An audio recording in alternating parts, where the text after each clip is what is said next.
All right. Well, welcome, students, faculty, visitors. This is the fourth declamation competition of the year, and we've been using this term declamation quite loosely around here. The last three terms, students presented theses, which the ancients would have classified as progymnosmata, or preliminary exercises, and not declamations. They called those preliminary exercises because they were preliminary to declamation. Well, today you're in for a treat because we finally get to listen to declamations proper, a true declamation competition. Now, there are two kinds of declamation, suasoria and controversia. Last year, those of you who were here last year, you might remember around this time we listened to some students present suasoria, which are deliberative declamations, but the ancients most favored judicial declamations, which they called controversia. A controversy is a kind of mock trial. It takes place in an imaginary courtroom, and today you have the privilege of not only being in that courtroom, but being jurors in that courtroom. And you will hear from speakers who will act as advocates for or against a defendant who has been charged with a grievous crime. So, why did the ancients favor this exercise? Well, I just want to quote to you what Quintilian says about this. Declamation was the last to be invented of all the exercises, but by far the most useful, because it both embraces in itself all the things of which we have been speaking, that is, all of the skills of rhetoric, and provides the closest image of reality. Consequently, it has become so popular that many think it is sufficient by itself for the formation of an orator. No excellence, or at least no excellence of continuous speech, can be found which is not also to be found in this type of practice oration. So in other words, this exercise incorporates all of the skills of rhetoric. It is the capstone exercise, the ultimate training ground for every aspiring orator. And so without further ado, today you are all jurors in ancient Rome, and our speakers are advocates, and this is the case that is put before you. Listen carefully. Any soldier who aids or abets the enemy shall be guilty of treason. Moreover, soldiers must ensure the safety of non-combatants. Let me say that again. Any soldier who aids or abets the enemy shall be guilty of treason. Moreover, soldiers must ensure the safety of non-combatants. Brutus is an experienced field medic in the Roman army who has received the highest honors for saving hundreds of injured soldiers on the battlefield. While the army was engaged in a fierce battle with Gothic invaders at a Roman outpost, Brutus tended to dozens of his fallen comrades. While doing so, he came across a fallen Gothic soldier, Wulfgar, who had been stabbed in the side and was bleeding profusely. The Goth pleaded for help. Brutus took his sword, tended to his wounds, and then resumed scouring the battlefield for more of his comrades. Unbeknownst to Brutus, however, the Goth did not remain fallen. He returned to his feet, obtained a sword from a fallen soldier, and continued advancing on the Romans. He fought his way through the Roman guard, killed their commander, rallied his fellow Goths to overwhelm the outpost, and slaughtered all who failed to escape. As the Goths celebrated their victory, Wulfgar proposed a toast to the real hero, Brutus the medic. Brutus is now charged with treason. All right, let me take a preliminary vote of our jury here. If you think Brutus is guilty of treason, please raise your hand. Okay. All right. If you think he is not guilty of treason, please raise your hand. Wow. I think we're like split half and half. This is going to be exciting. All right. Well, our advocates have some work to do. So over the last couple of weeks, each hall hosted an in-hall competition to select two speakers to represent them at today's competition, and they are as follows. From Ashdown Hall, Michaela Gregory. From Malta Hall, Emmanuel Huang. From Jericho Hall, Boaz Dernland. From Jericho Hall, Madeline Youngren. From Malta Hall, Elijah Snell. And from Ashdown Hall, Sydney Bennett. The top three speakers will receive hall points, and the winner will receive $150 cash. The winner will be decided by a panel of judges. We've got 5 judges today, and they are Dr. Jonathan McIntosh, Dr. Daniel Orton, Magister Tim Griffith, Mr. James Good, and myself. Speakers have 8 minutes, and the first speaker has the option to split her time. Sorry. Joseph. Sorry, Joseph. You matter to me. Joseph will be keeping time for us, and he will give a 1-minute warning so all of you speakers, look for him for the 1-minute hand, and then he will cut you off if you go over time. So, without further ado, please welcome to the stage our first speaker, Ms. Michaela Gregory.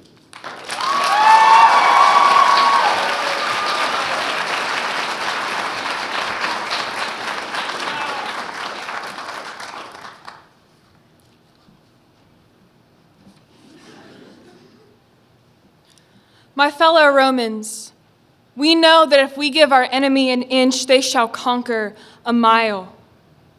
We have raised our children to never surrender their footing to the enemy, and yet today, ladies and gentlemen, we must bring to light the foreign and disgusting actions of one of our sons of Rome.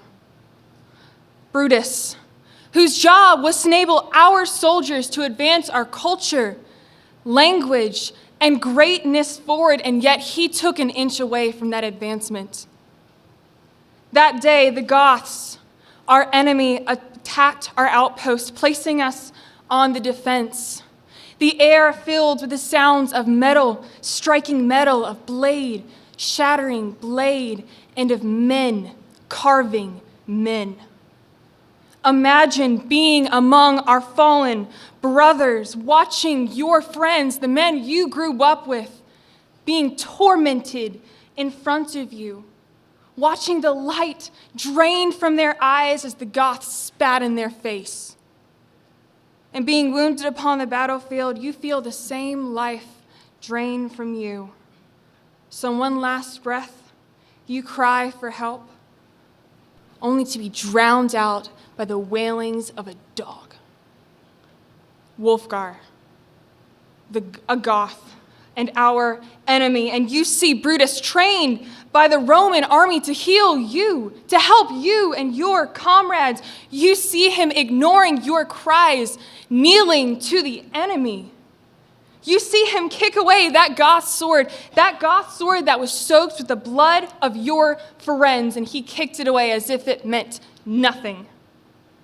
And he wasted his bandages, treating the enemy, treating this dog as if it was one of his own kinsmen. As if that dog hadn't just slaughtered your brothers in front of you.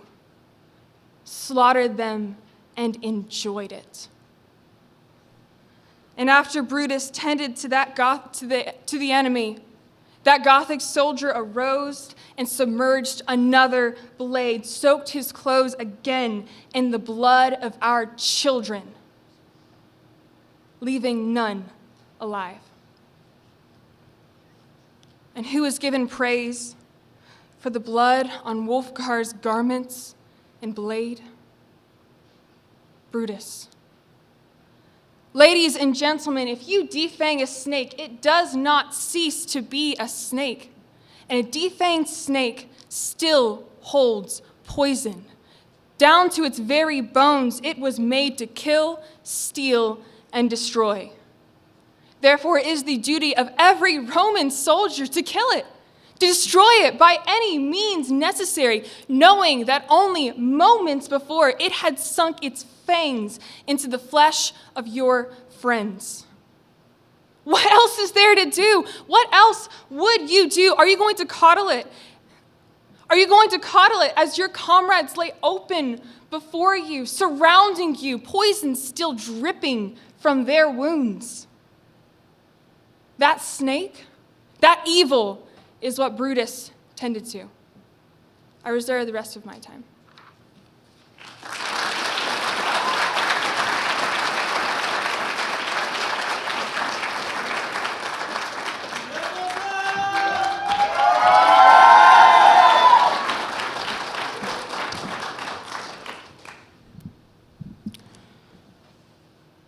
fellow citizens, honorable members of the jury, it is indeed a sad and solemn circumstance that has gathered us here today.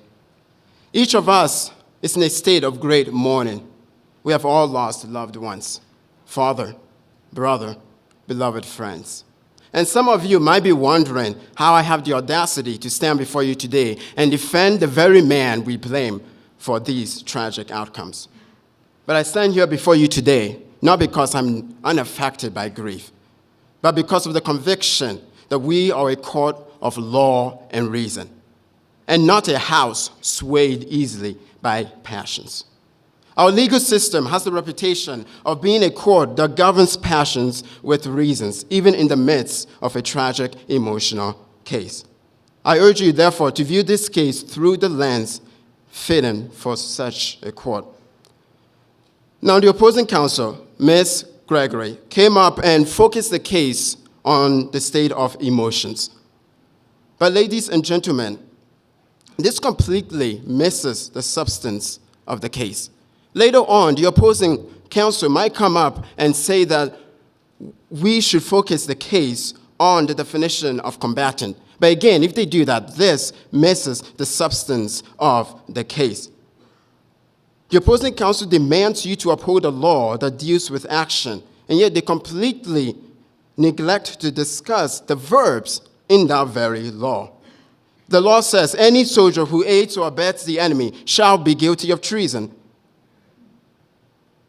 Ladies and gentlemen, the words that determine whether or not someone committed treason are the verbs abet and aid. Thus, the real question is this: what does it mean to aid and abet the enemy? Unless you are from an alien universe, both our community and legal tradition understands abet to mean encouraging and promoting someone to do wrong. And aid is to help, assist, support someone in the accomplishment of something. Note that in both definitions, abetting and aiding implies an action toward an end goal. That is, an action toward a common purpose. A common purpose. To aid or abet is to have a common purpose with whomever you are helping. In terms of treason, this common purpose is harming one's nation. So phrased differently, the question today is this: did Brutus encourage and support the enemy in the fight against Rome? Finding an answer to this question requires us to look at the motive and intent of Brutus. Did Mr. Brutus have the motive and the intent to assist the enemy toward the purpose of harming the nation of Rome? Or did his zeal to hear and uphold the doctrines he was taught perhaps cause a momentary lapse of judgment? Honorable members of the jury, taking the life of a fellow citizen, regardless of the circumstance, is a very grave matter. A matter that requires that the opposing counsel prove beyond a reasonable doubt that Mr. Brutus had a criminal mind. That is, he had the intent and a motive to aid the enemy and so harm his own nation. When it comes to the intent and the motive, it is crucial that we consider the character of the man. Behold the man. You know him. You know him not only as an experienced field medic in the Roman army, but as a man of honor and goodwill.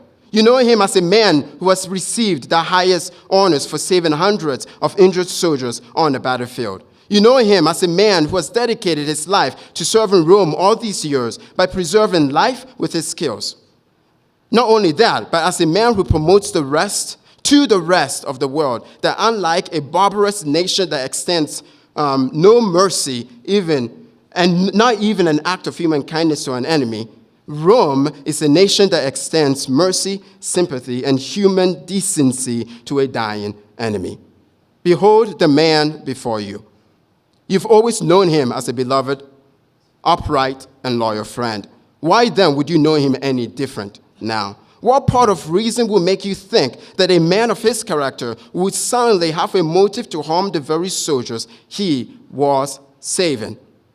We know Brutus took Wolfgar's sword, but if Brutus wanted to help the enemy, why did he not allow the Goth to keep his sword?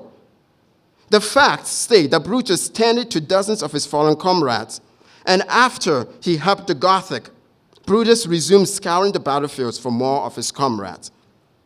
If Brutus truly wanted to harm his own nation, why did he engage in saving the lives of the Roman soldiers?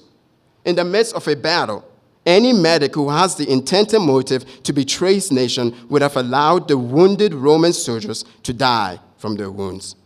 That would be the best aid a traitor medic can render the enemy. Ladies and gentlemen, did Brutus commit treason? We know his character as upright and loyal. We know that he was engaged in saving his fellow soldiers during the battle. We know no shred of evidence pointing to any bad motive and intent on the part of Mr. Brutus. It is the burden of the opposing counsel to prove to you beyond a reasonable doubt that there was a motive and intent in the action of Mr. Brutus. Side with the opposing counsel, and you not only be condemning an innocent man to his death, but you'll be condemning the rest of us to a life of fear. No one can show any act of kindness to his fellow man for fear that his humane act might be later connected to treason. This is what I mean. A few days from now, you see a friend walk toward your house hungry and drenched in rain. You take him in, you give him food and clothes, but unbeknownst to you, he goes on to the enemy camp with a plan of our city and the strength and weaknesses of our army. If he is caught, he will surely be hung. But condemn Brutus today, and you also will be hung that day. Condemning Brutus today means that you also condemn yourself as a traitor tomorrow for showing kindness that enabled that person to continue their journey.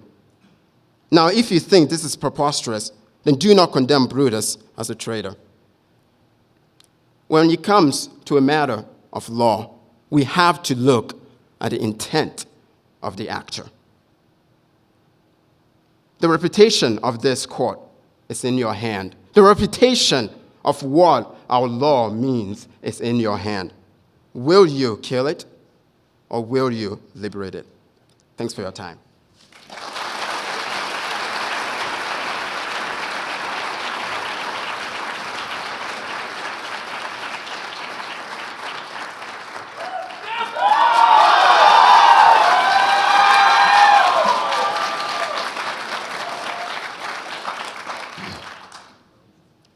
When the sun rose on the Roman Empire this morning, the empire was smaller than it was last night. When the sun rose on our armies this morning, they were also smaller. When the sun rose on our outposts this morning, it was not greeted by the banner of Rome, but by the savage cries and shouts of the Goths. They attacked our defenses, and by all means, we should have defeated them. But this is not what happened. Something changed midway through the course of the battle, and we must find and deal with the man responsible. In the middle of the battle last night, a Goth soldier, Wolfgar, fell to the ground wounded. One of our medics, Brutus, cared for his wounds, thinking that he would remain out of the battle. Unfortunately, while he cared for Wolfgar's injury and took Wolfgar's sword, he did not take much care of the situation. That very same Wolfgar soon rose and took up another sword lying nearby and proceeded to kill our commander, rallying the Goths and slaughtering every single one of our brothers who remained in that fort. It was a bloodbath. And that man who Brutus healed, he led the enemy to victory. If Brutus had not healed Wolfgar, we would have defeated the enemy. Brutus is a traitor. This fact rests on two key premises. First, that Wolfgar was a combatant when Brutus healed him. And second, that aiding and abetting an enemy is treason. And my opponents must show that Wulfgar was not a combatant, or that aiding an enemy combatant is somehow not treasonous. As for the premise that aiding an enemy combatant is treason, the law clearly states this. Any soldier who aids or abets the enemy shall be guilty of treason. Ensuring for the safety of a non-combatant is obviously not treason. The law requires that we ensure for their safety. Therefore, tending to the wounds of a fallen soldier, even an enemy soldier, is the good and right thing for any of our men to do, provided that the enemy soldier is a non-combatant. This whole discussion then can be boiled down to one singular question. Did Brutus provide aid to a combatant enemy soldier? To answer this question, we first have to understand what it means to be a combatant. Our definition cannot be so simplistic as one who is currently fighting on the battlefield or in immediate combat. This would mean that soldiers stationed in a fort, for instance, are not combatants, which would make any type of assault on the enemy's defenses illegal. So a combatant is something more.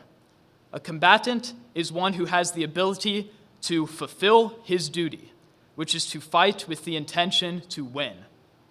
Let's break down that definition. There are two requirements to be a combatant, duty and ability.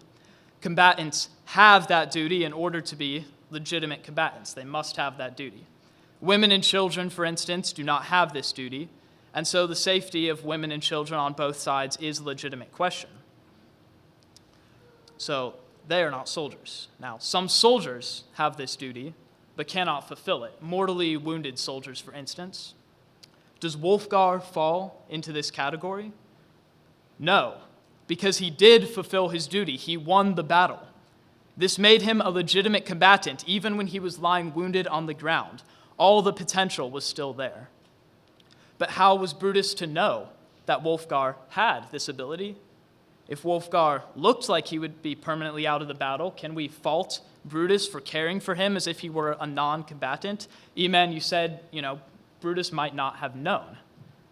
Maybe if he were an ordinary soldier, we could excuse him, but Brutus is no ordinary soldier. He is an experienced medic. He is trained to recognize wounds and assess damage, and his job requires understanding these things, understanding what makes a man able to fight and what does not. As a medic, Brutus should have known. We can also see that Brutus was just entirely inconsistent with his actions throughout the entire battle. Eman, you mentioned that it seemed like a real bright idea for Brutus to take Wulfgar's sword, but what did this actually accomplish? If Wulfgar were wounded such that he really was a non-combatant, really were out of the battle, then he wouldn't have been able to use his sword. If he could use his sword, that would obviously make him a combatant. And if Wulfgar is a combatant, taking his sword does nothing. If Wulfgar is a combatant, if he can use his sword, then surely he can return to his feet and take another sword from one of the many, many fallen soldiers around him. In fact, this is exactly what happened.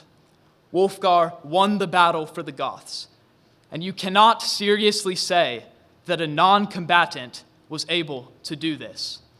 What is a combatant but one who is able to accomplish his duty of fighting to win? The fact of the matter is that Brutus provided aid to an enemy combatant who then went and single-handedly killed our commander. If that is not treason, then what is?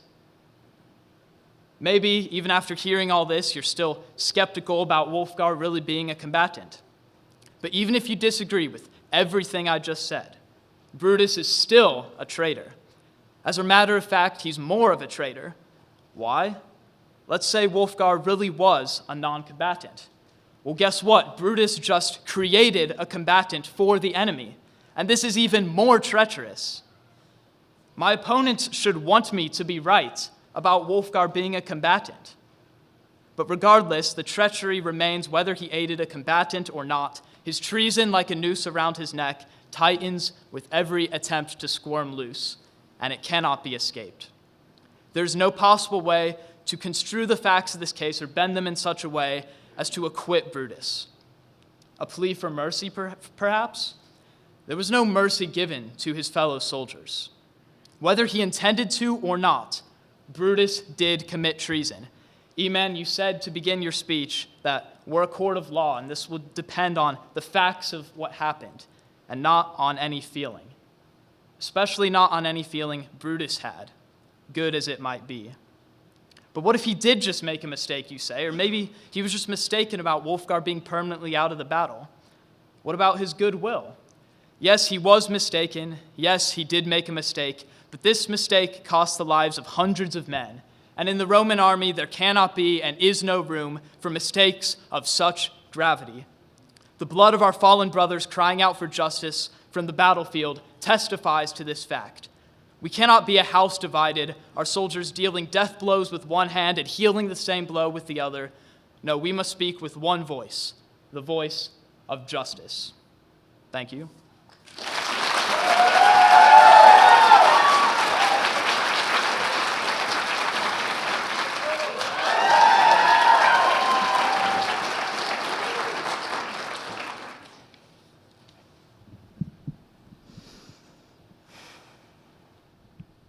Some of you have lost a man on the battlefield. Some of you have lost a son, a brother, a husband, a man who fought for the state of Rome. His death is a testament to the honor of our nation. This is a tragedy.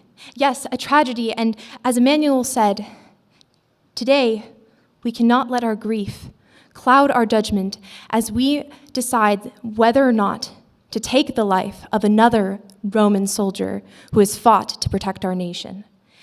Today, we must decide together whether Brutus is guilty of one of the worst crimes a man can commit, the crime of betraying his people.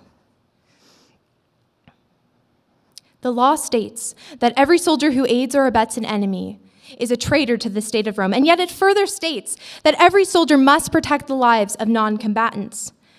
Michaela and Boaz have told us that Wulfgar was an enemy, and so Brutus is guilty of treason for aiding him.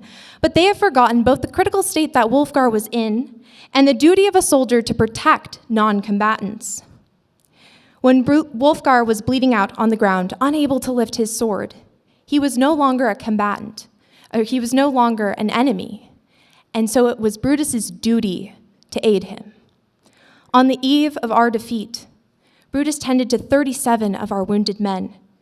He had delivered many of our men from the grip of death, and for others he stayed by their side until they breathed their last. When Brutus saw Wulfgar lying on the cold, hard ground, blood pooling at his side, unable to lift his sword, much less rise to his feet, he saw something he had seen many times that day: a man inches from death. When Brutus knelt at Wulfgar's side, he did not do so out of pity, but out of piety. He saw that this man was no longer a soldier, but an invalid, one who he was duty-bound to protect by the laws of our courts. We are presented with two laws here that appear to contradict. On the one hand, you have a non-combatant soldier, disarmed and disabled, and he also seems to be an enemy, a former soldier, a man who hated Rome. So which law was Brutus to treat Wulfgar with here? Michaela has twisted the law that our forefathers wrote to serve her own vain ends. Boaz, our lawmakers would not write one law that commands what another prohibits. They were wise and intelligent men, and we must treat them as such when we consider their laws. We know that soldiers must aid non-combatants and must not aid enemies. And granted that Rome's greatest lawmakers did not contradict themselves, then we must see that no non-combatant then can also be an enemy. Yes, Michaela, by our laws, a snake without fangs is no longer a snake. So Wulfgar, was he a non-combatant? Let's look at the facts of the case. Wulfgar was slain and he was stranded, abandoned by his own soldiers. Wulfgar's own people had not carried him away. And why? Why had they not tried to help him? Because they knew they could have no use with him. And being barbarians, they left him for dead. But when Brutus saw this man, he saw a man who was unable to fight, and he knew it was his duty to help him. And as Boaz has mentioned already, no one was more qualified than Brutus to determine whether or not he was able to fight. And he has twisted this law. He has pointed to the effects of Brutus's fatal mistake, the deaths of our men. But this is actually besides the point. Of course, Brutus made a mistake. No one here is trying to say that Brutus did not make a mistake. The question is whether or not Brutus thought that Wulfgar was a combatant, whether or not he thought he was an enemy when he aided him. If we faulted every soldier for treason, for simply making a mistake, then a man who lost grip of his sword in battle and saw that, another soldier raise it later and use it against his friends, this man would be a traitor. But this is absurd. We cannot uphold such a ridiculous law. And so, as a disabled man, Wulfgar ceased to be an enemy by our laws. Boaz again asked me how I know this, how I know that Brutus did not think that Wulfgar was a combatant. And I would ask him, if Brutus intended to help Wulfgar fight his own countrymen, something that would already be, as Emmanuel said, extremely out of character for him, then why would he remove his sword? Why would he take away that only weapon that he could use to fight the men of the Roman army? He wouldn't. And he only did what was necessary. He only did what he was called to do for every man who cannot fight for himself, to protect this man. And so why do we follow this law? While those who do not follow this law may not be counted traitors by the law, they betray the honor of a Roman. Who would we be if we subjected anyone we deemed an enemy to death? We would be no better than the men that we fight for. If a man does not protect the civilians, the women, the children, the infirmed, and the elderly in battle, then we are not worthy to bear the name of Roman. We are not Romans, but are barbarian, not men, but beasts. It's true that men who do not protect the weak have not committed treason, punishable by law, but would you punish a man as a traitor for following the law that was required of him as a soldier? When Brutus became a soldier, he took a pledge to follow our laws, to protect Romans, to aid non-combatants. But he also took another oath. Every doctor pledges to do no harm. If Brutus had left Wulfgar lying in a pool of his own blood, in his neglect, he would have been doing actual harm. So Brutus did what he saw was right, under the command of his country and his profession, not only as a soldier, a protector of civilians, but as a doctor, a protector of life. Would you call this man a traitor? Would you call this man, who offered your brother water when he was thirsty on the battlefield, a traitor? Would you condemn the man who aided your grandfather, who stitched his wounds as he whispered his last words? Would you call him a traitor? Would you call this man who has saved 10 times the number of lives that Wulfgar took that night, would you call him a traitor and subject him to a death far crueler than the death of the Romans who died that night at the hands of barbarians? Would you call this man a traitor? Ladies and gentlemen, if you find this man guilty tonight, you will only add one more death to the number of soldiers who fought to protect our nation. And what's more, you will rob his life from him in a way far crueler than the barbarians took the lives of those soldiers that night. At least when they died, they could be praised for their sacrifice for their nation. At least their mothers can mourn them in peace. But Brutus's death will only bring shame to his name and hunger to his children. If it is treason to doctor the wounds of an injured Goth, then I would ask the court, how much greater is the crime of condemning an innocent Roman to death?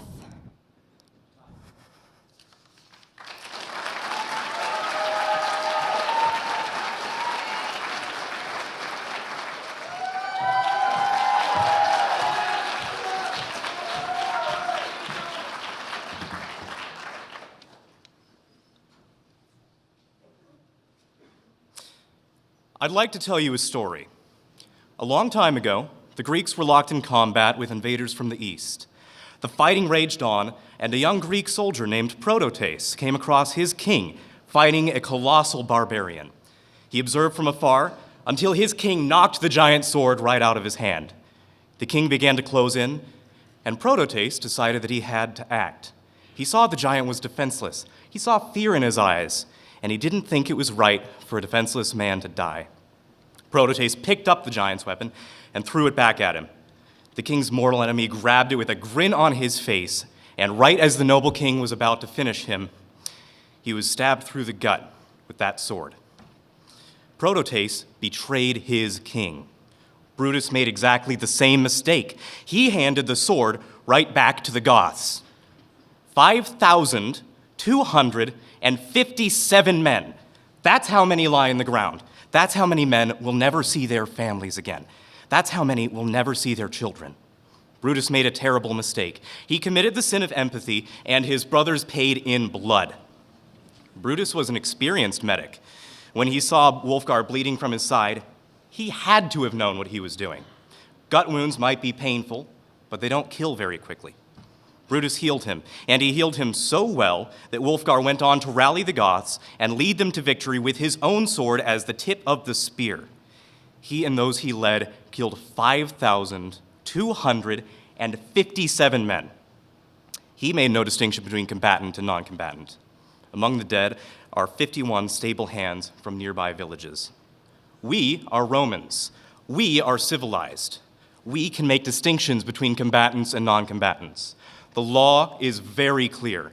Any soldier who aids or abets the enemy shall be guilty of treason. Aiding the enemy in any way is treason. Anyone who is a participant in the war is an enemy, and anyone who is not is a non-combatant. If Brutus had come across an inter-Gallic boy on the battlefield, I could never condemn him for saving him. That is a non-combatant. However, Brutus did not aid a Gothic child. He helped a soldier, an enemy soldier. That is a combatant. Was Wulfgar an enemy in that moment? Was Wulfgar? He was. What Wulfgar was did not change when he was injured. A sword does not become a plowshare simply by being chipped. Wulfgar was, and still is, an enemy warrior and a combatant. He most certainly continued to participate in the war. If you saw a wounded man on the battlefield, on the ground, and holding a sword, do you think to yourself, oh look, it's a non-combatant? No, the truth is clear. That man is still an enemy soldier. He is still a killer. If you help him, he will act as one. If you help him, that is treason. Wulfgar certainly was a participant in the war, and he demonstrated this again and again. If Brutus's defense is to be believed, if Wulfgar was somehow a non-combatant, if injured soldiers on the battlefield were somehow non-combatants, then our soldiers would always have to kill with the first strike. We could never press the advantage, because our enemies could simply say, I'm wounded, I'm a non-combatant. It's your duty to ensure my safety, and then turn around and stab us in the back. A dulled sword is still a sword and can still kill our sons. Yes, Brutus might have saved hundreds, but he condemned thousands. Brutus knew this man was the enemy. He knew he was aiding the enemy. Maybe he didn't think it would have the consequences that it did, but he had to have known that if this Goth survived, he would certainly kill. He knew that he was no non-combatant. He had the common sense to know that a soldier is still a soldier when stabbed. But he had mercy on a murderer. A sword does not become a plowshare simply by being chipped. That sword is still a weapon and can still kill. This sword did. In fact, Brutus went so far as to fix that sword for the enemy, and now he has the audacity to claim that it isn't treason. Even if I grant for a second that Wulfgar was a non-combatant, which I don't, Brutus went and made him a combatant again. He turned a plowshare into a sword. Brutus was experienced. He should have known he was enabling Wulfgar to kill. That alone is grounds for treason, yet on top of that, the man that he helped was always an enemy and never a civilian. He didn't merely turn a civilian into an enemy, he made an existing enemy more dangerous. He willingly gave aid to the most dangerous Goth on the battlefield. That is treason. The law is very clear. Any soldier who aids or abets the enemy in any way is guilty of treason. Now for Eman, he said he needed intent and he needed motive. Well, his intent was he had to have realized that if helping Wulfgar, Wulfgar would fight again. He had to have known that. That's intent. And empathy was his motive. And for Maddie, Wulfgar was up all night partying and celebrating his victory. If he was as close to death as you say, how in the world would he have done that, let alone win a battle? Brutus wasn't a doctor. He was a Roman field medic. His duty was to heal Romans. How many were dying around him as he healed Wulfgar? If an injured man, whom you know to be an enemy and a murderer, stumbles into your house, do you heal his wounds and then leave him alone? Even if you took his bloody knife, would you leave him in your kitchen right next to all of your knives with your wife and kids in the room right next to him, just because you felt bad for him? I don't think you would, but that's what Brutus did. If we let this clear treason go unpunished, what do you think is going to happen? Do you think this is never going to happen again? We are at war. We will see more people with misplaced mercy helping our enemies. We will see more death, more battles lost, more armies slaughtered. How many more Romans do we want to sacrifice to treason? How many men did Brutus murder by letting Wulfgar live? How many brave sons of Rome died? How many wives will never see their husbands again? How many sons never hear the encouragements of their fathers? How many little children will never feel their father's embrace? His hands might not have swung the sword that killed those men, but their blood and the tears of their families are on his hands all the same. We will treat this man as the law dictates we must. He declared himself a traitor by his own actions. If we don't, we will have taken part in the guilt ourselves. That blood will stain our white tunics red. If we spare Brutus, as Brutus spared that Goth, we will be guilty of their blood. We would declare ourselves traitors. We would commit the sin of empathy right along with him. Now remember that oath you took to execute justice. And remember the 5,254 dead crying out from Hades. And let their voices join yours in proclaiming his verdict. Guilty.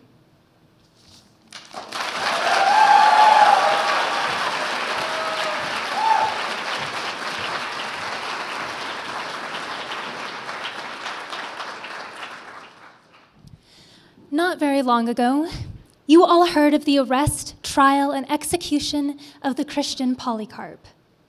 He was accused of treason against Caesar. Our proconsul tried to convince him not to confess. "Have respect for your old age," he said. "Swear by the fortune of Caesar, repent, and say down with the atheists." Polycarp looked at our multitude, spread out his hands, and said, "Down with the atheists." The proconsul tried again. "Swear, reproach Christ, and I will set you free." 86 years have I served him," Polycarp replied, "and he has done me no wrong. How can I blaspheme my king and my savior?" Back and forth they went, Polycarp confessing Christ again and again and again before his death. The affirmative team has accused Brutus of a terrible crime, treason. Not negligence, not a mistake, treason. Now, we've heard throughout this round how serious an allegation this is, and the negative team agrees. In fact, the allegation of treason is so serious that there are criteria that need to be met, not in order for someone to be sentenced, not for them to be guilty, not for them to be executed, but for them even to be indicted. One of these criteria is something that Mr. Huang argued well in his first speech, and that is the criteria of intent. Now, multiple times, the affirmative team, Mr. Snell and Mr. Dernlin, both actually used the word mistake for Brutus. Well, I asked the affirmative team, which one is it? Is it a mistake or is it treason? Because these are very different allegations. A mistake is not a crime. If this is a mistake, which the affirmative team has conceded, then this case should be thrown out because there's no intent in a mistake. If this is treason, then they have not proved intent, and this case should be thrown out because there's no intent. Now, Emmanuel Huang argued that one of the criteria of a traitor is that you need to intend to do harm or betray your country. Treason is not a crime you can accidentally make. Now, why did I bring up Polycarp a minute ago? Because our standard of intent is so high that we made Polycarp confess his intent to commit treason 6 times before we executed him. In fact, we make every Christian confess Christ over Caesar. What have you heard from the affirmative team proving Brutus's intent? Nothing. Not a confession, not a plea, not a word. The best we got was from Mr. Snell. He said empathy. Empathy is not intent to commit treason.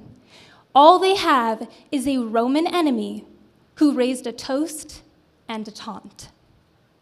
Now, the affirmative team has tried to convince you that this standard of intent is far too high.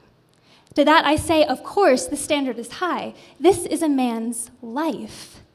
And if the affirmative team cannot argue the baseline criteria of intent in a case on treason, then I posit that they have no right to be standing before you in a courtroom arguing a case against a man's life.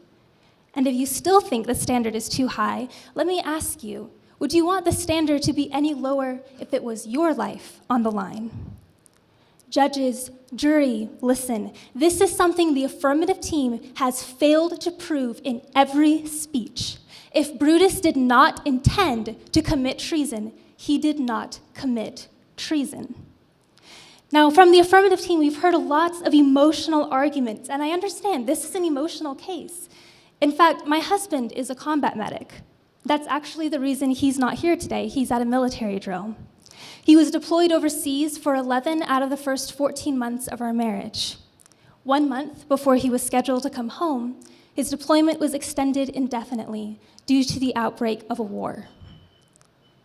Now, if I plan to tug on your heartstrings, appeal to your humanity, bring up feelings of pity in you, as the affirmative team has done, make you feel pity for combat medics as a combat medic's wife, then I could, but I'm not going to do that. I don't need to. And if you feel yourself torn in your heart between pity and justice, I have good news for you. You do not need to pity Brutus, because justice is on his side. Now, Mr. Dernley mentioned that this is something that the affirmative team has confused a few times, so I want to clarify. They've mentioned that Wolfgar is a non-combatant. Now, the crux of this issue is not actually whether Wolfgar was a non-combatant, it's whether Brutus is a non-combatant. Why is this important?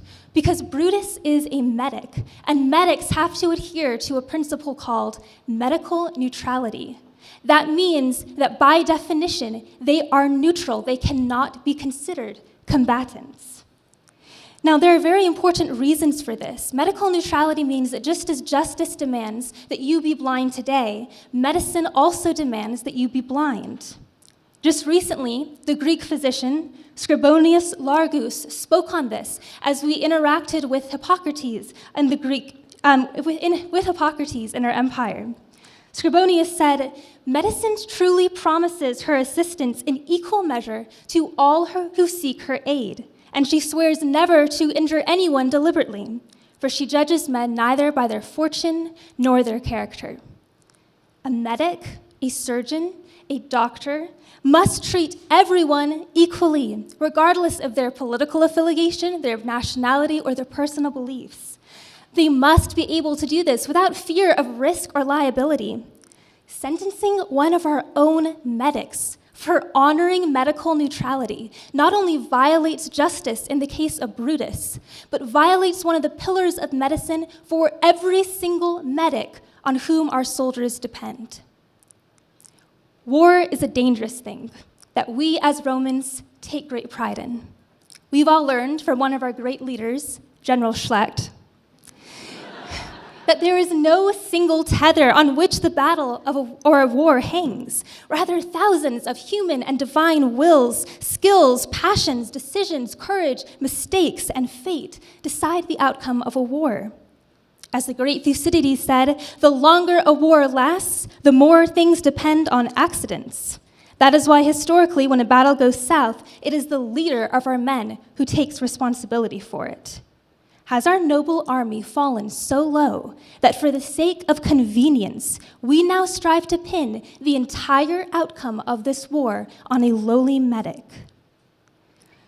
Miss Gregory said in her first speech that if you give an inch, they conquer a mile. This is actually what the affirmative team is doing. We've realized this dangerous precedent they're setting when they turn our medics and they forbid them to be neutral. Imagine the precedent they set when they make them liable. The affirmative team doesn't want justice. They want a scapegoat. We will not let them have one among the brave, the honorable, the innocent. Jury, according to the Roman standard of law, Polycarp received more justice than Brutus has today. Thank you.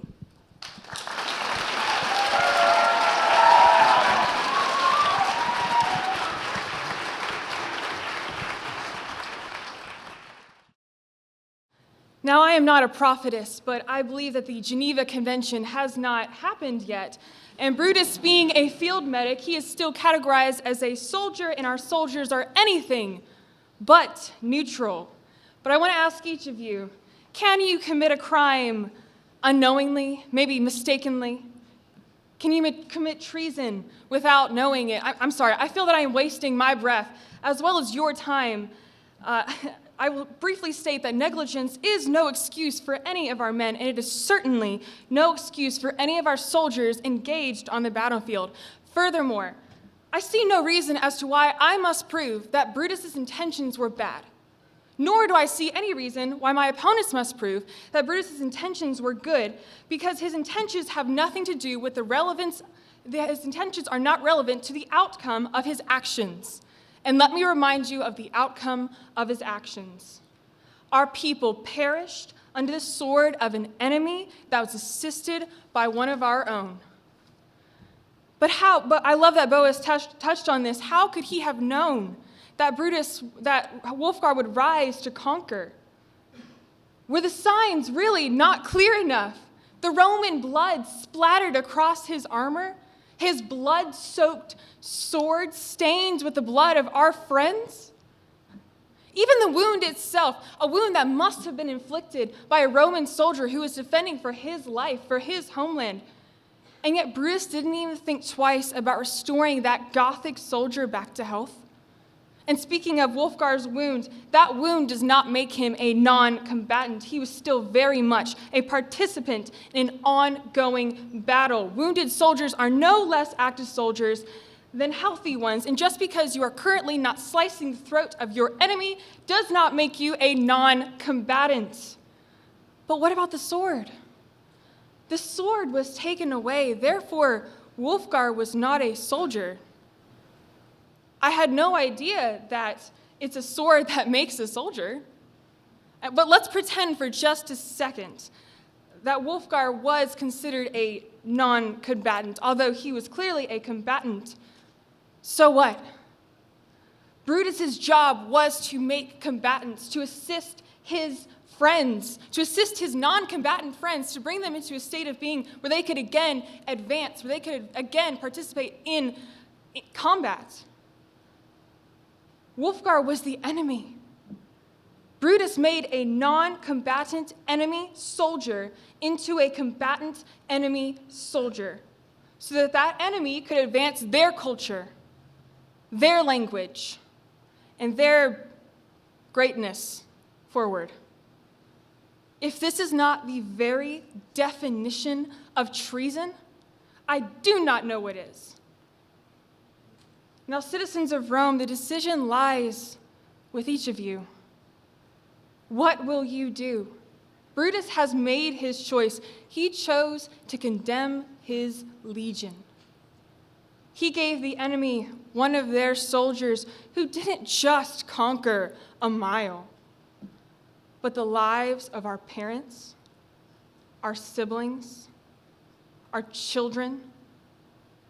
And now all the praise that Brutus hears is from the mouths of our enemies, and apparently the mouths from my opponents as well. Praise for causing hundreds of our women to be widowed, hundreds of our children to be orphaned. Brutus condemned our parents, our children. He condemned them to their fate. How can we not condemn him too? Thank you.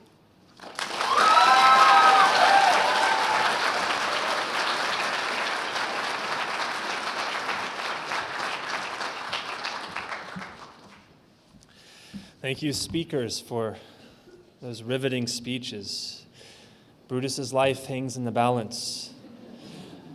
So as you deliberate, I'd like to welcome to this stage Kayla Erb and Bonnie Boer, who will be giving us some deliberation music. And what better song than the Flower Duet from the opera Lakme by Leo Delibes. And they will be accompanied by Mr. Mark Shockey.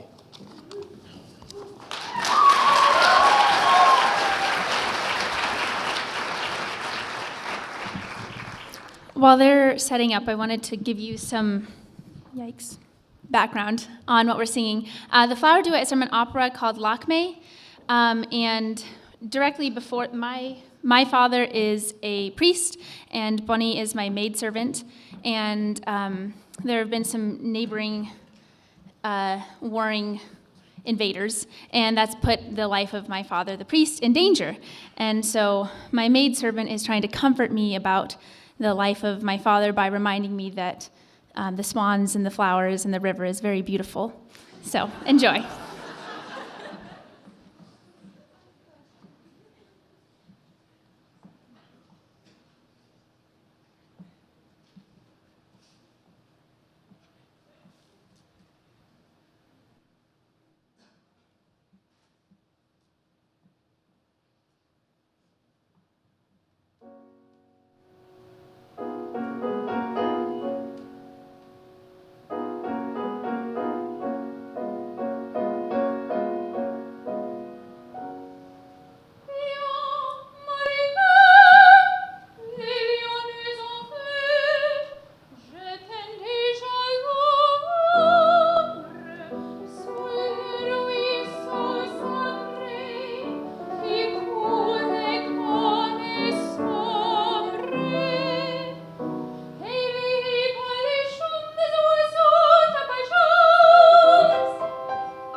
Thank you for that beautiful music that took a great weight off of our shoulders, didn't it? Yes. All right. Well, time for the verdict. First of all, we need to poll our jurors here.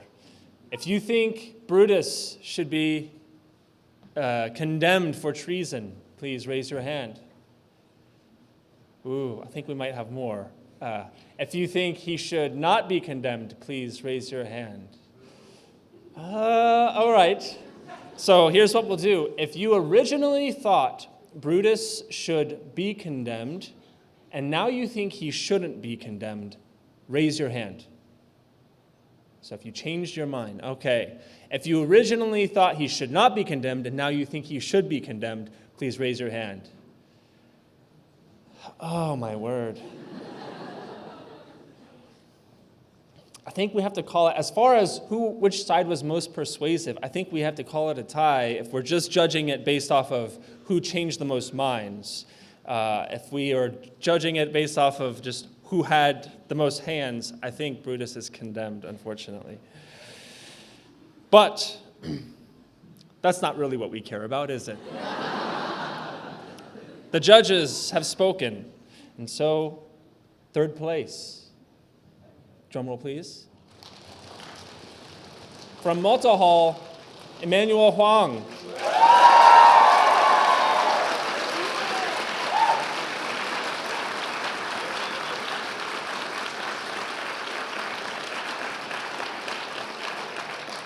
In second place, also from Malta Hall, Mr. Elijah Snell.